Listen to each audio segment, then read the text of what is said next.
Assalamu alaikum. Hey, what's up everyone? This is Mahmudul Hasan Johnny. Welcome to MHJ Motovlog. বর্তমানে আমাদের দেশে যেই কয়টা এলইডি লাইটের যে বাইকগুলো আছে এর ভিতরে R15 GPX ডায়মন্ড, আরও জিপি, তারপর জিক্সার SF, তারপর এছাড়া বাংলাদেশে নতুন কিছু বাইক আসছে, এগুলো সব কিছুই এলইডি।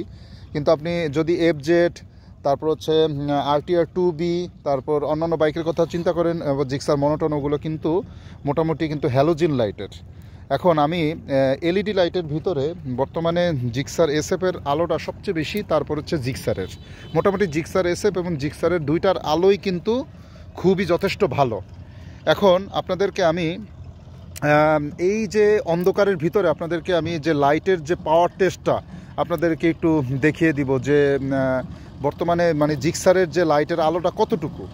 এটা কিন্তু আপনার হাইওয়ে বলেন, সিটি রাইডিংয়ের বলেন, সব কিছুতেই কিন্তু আপনার এই জিক্সারের যে আলোটা এটা খুবই পারফেক্ট। এখানে আপনার মোটেও কোনো এলইডি লাইটের প্রয়োজনীয় নাই এবং যথেষ্ট।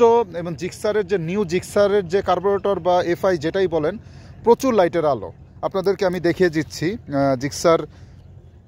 নিউ জিক্সার কার্বোরেটরের লাইটের আলোটা আমি একটু আপনাদেরকে পাওয়ার টেস্ট করে দেখালাম। এটা হচ্ছে আপনার পার্কিং লাইট।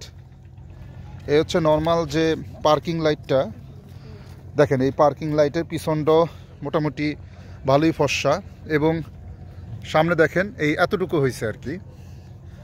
এখন আপনাদেরকে আমি লো বিমটা জ্বালিয়ে দেখাবো।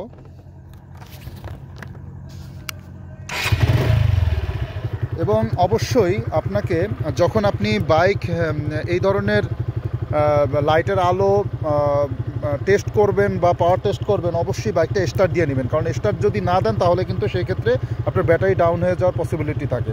আর একবার ব্যাটারি ডাউন হলে কিন্তু উঠতে কিন্তু যথেষ্ট ঝামেলা হয়। প্রচুর রাইড করার পরে দেখা যায় অনেক সময় ওঠে, কিন্তু একবার ডাউন হয়ে গেলে কিন্তু ওই পরবর্তীতে চেঞ্জই করতে হয়। সো আপনাকে বাইক স্টার্ট দিয়ে এই ধরনের টেস্টগুলো করতে হবে, লাইটের যে পাওয়ার টেস্টগুলো। ঠিক আছে, এটা হচ্ছে আপনার লো বিমের এটা হচ্ছে এখন বর্তমানে এটা হচ্ছে আমার পার্কিং লাইটে দেখেন আপনার এতটুকু আলো।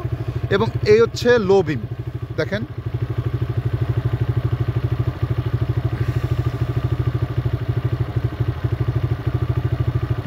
এই হচ্ছে আমার এই হচ্ছে লো বিম।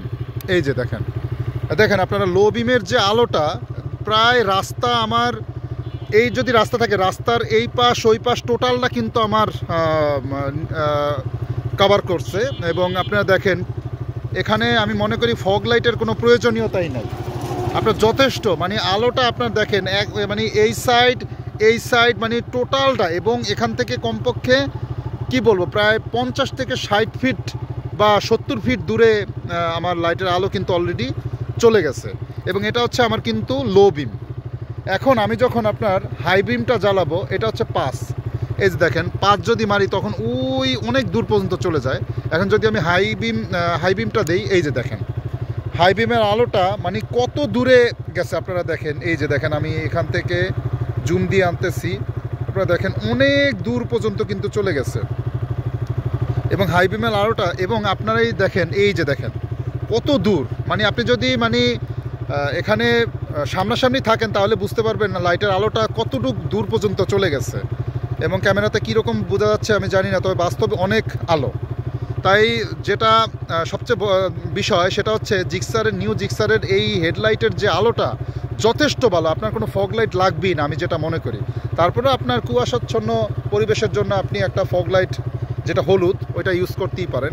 আদারওয়াইজ আপনার এখানে ফগ লাইটের প্রয়োজনীয়তা নেই, কারণ এই জিক্সারের আলো স্টক যে এলইডি লাইটের আলো অনেক যথেষ্ট ভালো, যথেষ্ট। এবং আপনার এই যে পাঁচটা দেখেন, পাঁচ কিন্তু অনেক দূর পর্যন্ত চলে যায়। এই যে হাই বিম একবারে রাস্তার অনেক দূর পর্যন্ত কিন্তু চলে যাচ্ছে আমার লাইটের আলো। যাই হোক, সবাই ভালো থাকবেন। আজকে আমি নিউ জিক্সার কার্বোরেটর বাইকের জাস্ট লাইটের যে পাওয়ার যে টেস্টটা ওটা করলাম। ঠিক আছে, সবাই ভালো থাকবেন এবং MHJ মোটোব্লগ এই চ্যানেলটা অবশ্যই সাবস্ক্রাইব করতে ভুলবেন না এবং পাশে থাকা বেল বাটনটি অবশ্যই প্রেস করে দেবেন। এবং এতক্ষণ আমার ভিডিওর সাথে থাকার জন্য আপনাদেরকে আন্তরিকভাবে শুভেচ্ছা অভিনন্দন রইল। সবাই ভালো থাকবেন। আসসালামু আলাইকুম।